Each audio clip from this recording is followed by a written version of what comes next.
ಕೇರಳದಲ್ಲಿ ಶಿಗೆಲ್ಲಾ ಸೋಂಕಿನ ಭೀತಿ, ಮುನ್ನೆಚ್ಚರಿಕೆ ವಹಿಸಲು ಆರೋಗ್ಯ ಇಲಾಖೆ ಸೂಚನೆ. ಪರಿಸ್ಥಿತಿ ನಿಯಂತ್ರಣದಲ್ಲಿದೆ ಎಂದ ಸಚಿವರು.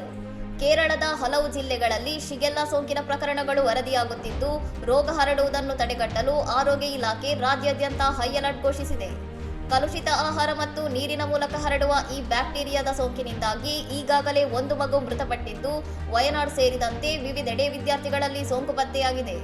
ಸುಲ್ತಾನ್ ಬತ್ತೇರಿ ತಾಲೂಕು ಆಸ್ಪತ್ರೆ ಸೇರಿದಂತೆ ವಿವಿಧ ಕಡೆ ಸೋಂಕಿನ ಲಕ್ಷಣಗಳಿರುವ ನೂರಾರು ಮಂದಿ ಚಿಕಿತ್ಸೆ ಪಡೆಯುತ್ತಿದ್ದು, ತಜ್ಞ ವೈದ್ಯರ ವಿಶೇಷ ತಂಡವನ್ನು ಸ್ಥಳಕ್ಕೆ ಕಳುಹಿಸಲಾಗಿದೆ ಎಂದು ಸಚಿವ ಕೆ ಮುರಳೀಧರನ್ ತಿಳಿಸಿದ್ದಾರೆ.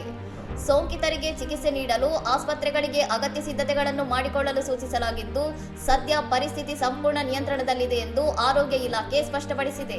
ಸೋಂಕು ಹರಡದಂತೆ ತಡೆಯಲು ಕುದಿಸಿ ತಣ್ಣಗಾದ ನೀರನ್ನು ಮಾತ್ರ ಕುಡಿಯುವಂತೆ, ಆಹಾರದ ನೈರ್ಮಲ್ಯ ಕಾಪಾಡುವಂತೆ ಮತ್ತು ಕೈಗಳನ್ನು ಆಗಾಗ್ಗೆ ಸೋಪಿನಿಂದ ತೊಳೆದುಕೊಳ್ಳುವಂತೆ ಸಾರ್ವಜನಿಕರಿಗೆ ಕಟ್ಟುನಿಟ್ಟಾದ ಸೂಚನೆ ನೀಡಲಾಗಿದೆ. ಶಾಲಾ ವಿದ್ಯಾರ್ಥಿಗಳಲ್ಲಿ ಸೋಂಕು ಹೆಚ್ಚಾಗಿ ಕಂಡುಬರುತ್ತಿರುವುದರಿಂದ ಪೋಷಕರು ಮತ್ತು ಶಿಕ್ಷಕರು ಹೆಚ್ಚಿನ ಜಾಗರೂಕತೆ ವಹಿಸಬೇಕೆಂದು ಇಲಾಖೆ ಮನವಿ ಮಾಡಿದ್ದು, ಸೋಂಕಿನ ಲಕ್ಷಣಗಳು ಕಂಡುಬಂದರೆ ತಕ್ಷಣ ವೈದ್ಯರನ್ನು ಸಂಪರ್ಕಿಸಲು ಸಲಹೆ ನೀಡಿದೆ. ಇನ್ನಷ್ಟು ಸುದ್ದಿಗಳಿಗಾಗಿ ನೋಡ್ತಾ ಇರಿ ಸೌರಂ ಟಿವಿ.